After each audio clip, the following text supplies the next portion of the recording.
Hoy, en un acto que dejó a diplomáticos y fieles sin aliento, el presidente firmó un documento público que cambia el mapa político de una región clave.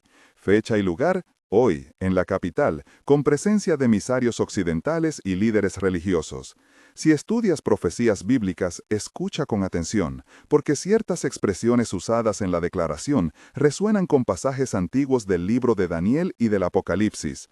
En este video vamos a mostrar por qué esa firma podría encajar con señales proféticas concretas, qué palabras hebreas y griegas conviene vigilar y qué acciones prácticas debes observar en las próximas semanas. Los actores son claros: el presidente, la ONU, Estados Unidos, varios estados árabes, el Vaticano y un conjunto de mediadores civiles. Hay declaraciones públicas y mapas adjuntos al comunicado que piden escrutinio. Esto no es solo geopolítica fría, puede tocar promesas bíblicas que afectan a la iglesia y a tu familia. Quédate hasta el final. Al acabar, sabrás qué señales buscar y cómo responder en oración y vigilancia. Cuando digan paz y seguridad, entonces vendrá sobre ellos destrucción repentina. Mateo 24, 6, 7. Lee en su contexto lo que eso significa ahora. La escena política inmediata exige precisión. En la sala estaban el embajador Khaled, la ministra López, el general Petrov, la representante de la ONU Sarah Bennett, el nuncio vaticano Monseñor Rinaldi y el asesor económico David Cohen. La prensa recogió imágenes de un mapa en que se trazan 12 zonas administrativas, textos que mencionan acceso temporal a lugares sagrados y cláusulas sobre seguridad internacional que autorizan fuerzas mixtas. A nivel material, esto significa retirada de tropas, reconocimiento de autonomías y permisos para movimientos religiosos supervisados por una comisión internacional. Los mediadores, Estados Unidos, Unión Europea y varios países árabes firmaron un memorando de entendimiento. La reacción regional fue inmediata: protestas en las calles, declaraciones oficiales y un rastro de nerviosismo en bolsas y mercados. Visualiza la escena: banderas ondeando, micrófonos al borde del podio, el olor a café en la sala de prensa y el tacto frío del pergamino firmado. La música ambiental era tensa y el murmullo del público sonó como oleaje antes de la tormenta. Esto no vino de la nada, es fruto de procesos anteriores. Hace años que existen negociaciones tácitas y acuerdos informales conocidos públicamente como continuaciones de pactos previos. Desde los acuerdos intermedios conocidos como los pactos de la década, hasta acuerdos llamados de normalización por algunos países, se ha ido forjando una plataforma que ahora permite movimientos más audaces. Documentos filtrados mencionan a grupos arqueológicos y planes de reconstrucción financiados por donantes privados que prometen fondos para restaurar sitios históricos. Debemos ver continuidad entre esas etapas y la firma de hoy. Sentirás el calor de la historia cuando se describen las reuniones a media luz, los sellos en sobres, el sabor amargo del vino servido tras discursos cautelosos y el ruido metálico de tazas de café que se alinean en una mesa de negociación. En términos prácticos, lo que ahora parece técnico Puede ser un paso concreto hacia permisos religiosos y administrativos que cambian el status quo. La cuestión del templo y de los permisos regionales está ahora al centro del debate. ¿Quién controla los accesos y quién puede autorizar reconstrucciones o sacrificios? En la aparición pública de hoy se mencionó la posibilidad de un acceso temporal para ofrendas supervisadas. Eso activa alarmas rituales porque implica cambiar quién dicta la ley sobre el altar. Actores religiosos como el rabino Benjamín, el obispo Marcos, el pastor Juan, la arqueóloga Dora Hernández y el anciano Samuel ya han tomado posiciones. Logísticamente, la propuesta exige coordinación entre fuerzas de seguridad internacionales, autoridades religiosas locales y comités de patrimonio cultural. La logística incluye permisos de arqueología, cronogramas de reconstrucción y la definición de zonas de acceso, un proceso que en derecho internacional suele tardar meses, pero que hoy se acelera mediante cláusulas de emergencia. Siente el crujir del papel oficial, el olor del polvo en las excavaciones proyectadas, la textura áspera de los planos y el eco seco de voces que debaten en salas con paredes de piedra. Para interpretar esto, necesitamos la clave profética. En la literatura profética, la noción de semana equivale a un ciclo de 7 años. La semana profética simboliza periodos de 7 años que conforman un reloj escatológico. El término gabar aparece en textos hebreos con matices de confirmar o fortalecer un pacto. Daniel 9:27 habla de alguien que confirmará un pacto durante una semana y luego quebrará lo que se prometió. Si hoy vemos una confirmación pública, esa acción encaja con el patrón de comienzo de la semana profética. Exegéticamente, debemos considerar los textos en su contexto. Daniel conecta reinos, ritos y abominaciones. Apocalipsis relaciona poder y economía. Las cartas apostólicas advierten sobre la necesidad de vigilantes. A nivel sensorial, imagina investigadores estudiando manuscritos antiguos bajo luz amarilla. El olor del cuero de viejos libros y el tacto de páginas que han sido tocadas durante siglos. Ahora, las 7 claves que identifican el perfil del que la tradición llama anticristo se despliegan una a una. Clave 1. Un inicio aparentemente pacificador. Bíblico, Daniel 9:27 describe una confirmación de pacto. Práctico, la firma de hoy proclama paz y seguridad y otorga permisos administrativos. Ejemplo contemporáneo. La ministra López declara que el acuerdo traerá estabilidad duradera, mientras el embajador Khaled promete financiamiento.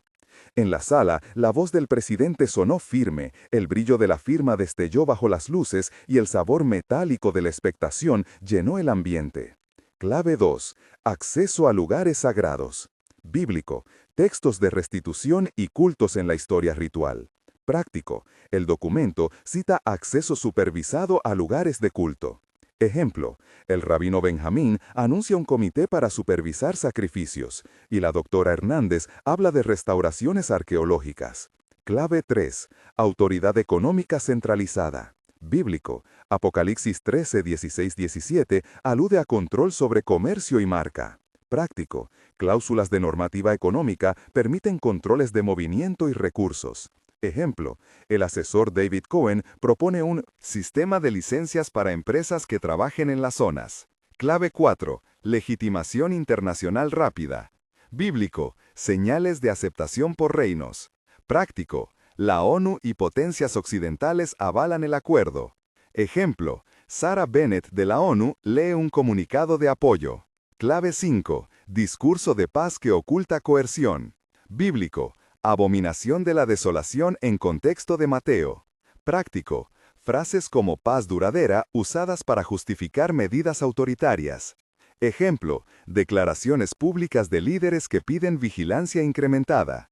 Clave 6. Acuerdos con actores religiosos. Bíblico. Profecías que vinculan culto y poder.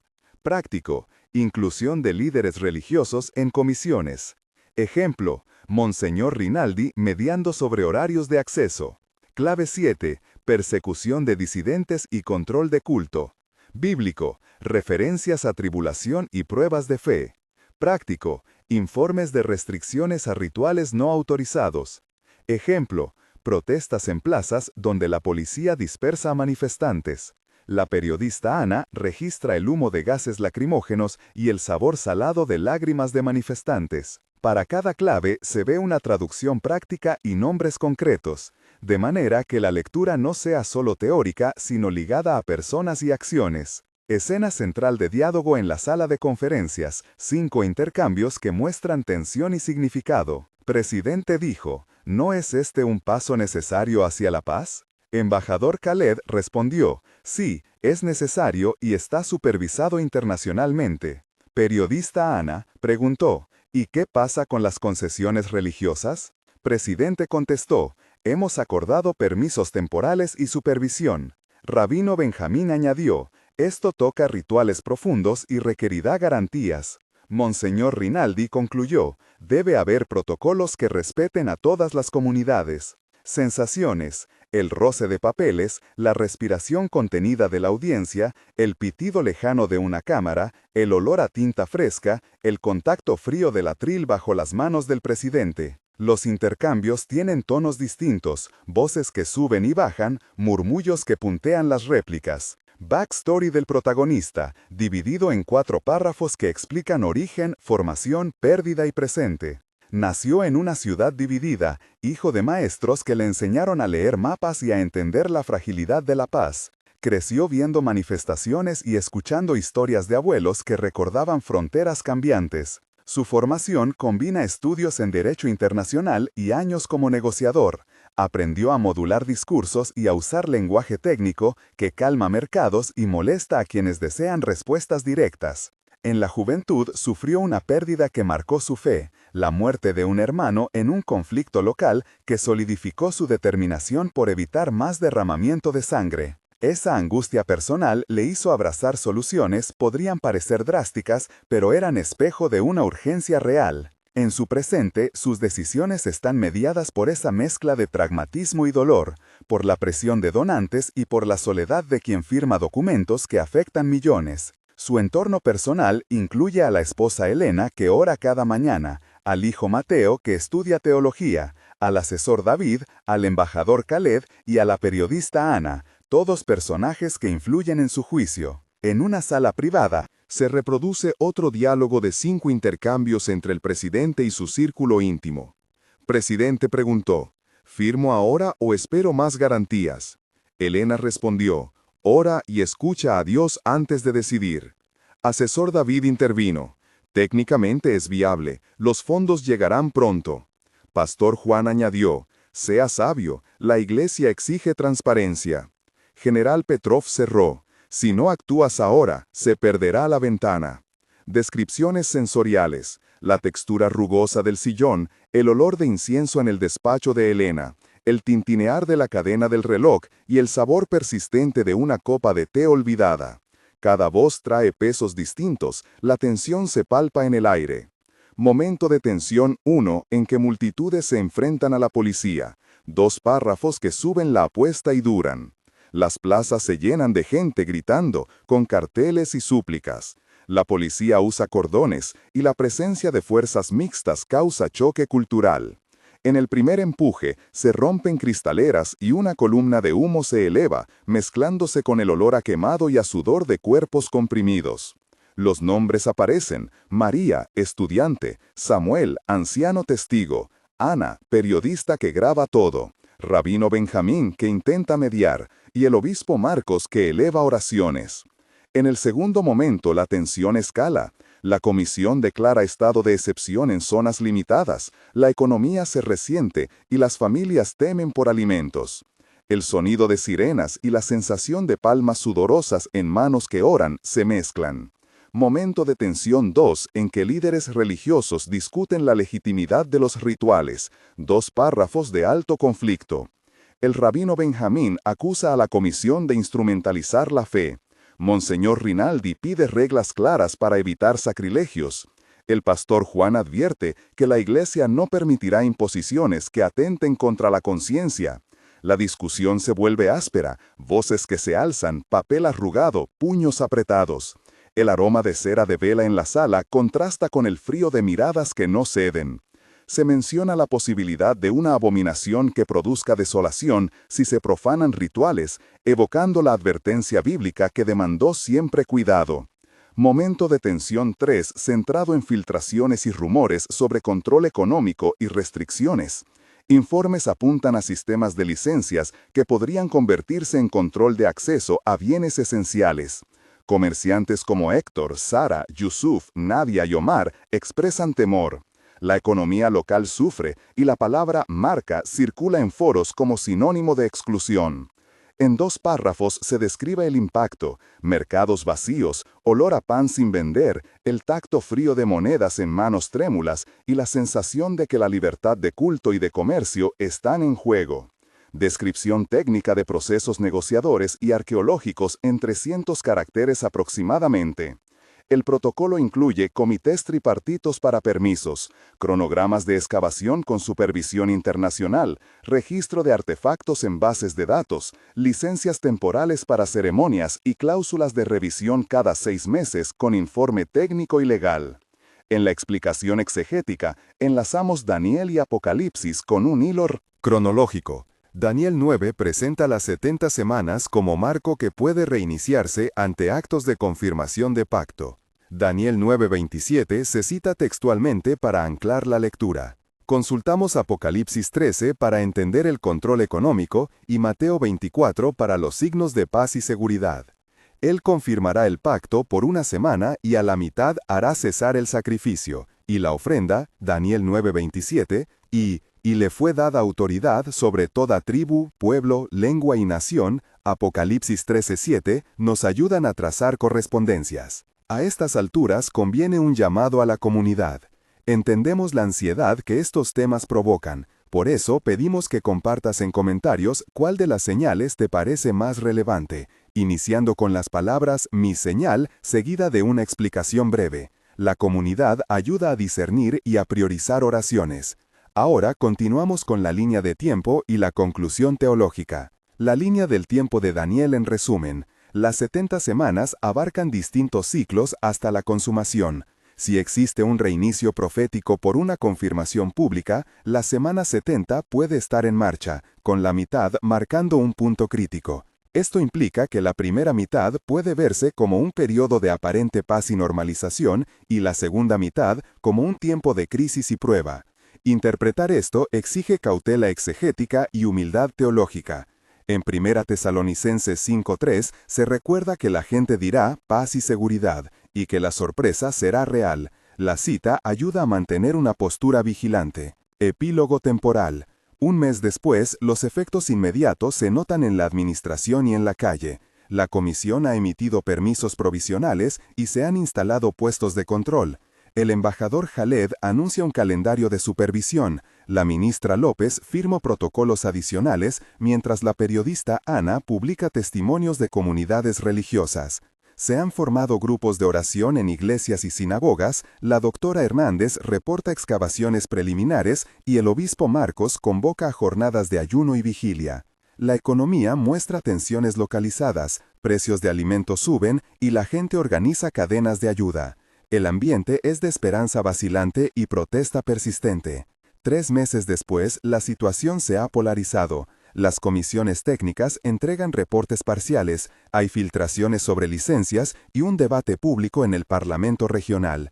Se registran restricciones en horarios de culto en algunas zonas y grupos comunitarios, encabezados por María y Samuel, organizan observatorios ciudadanos.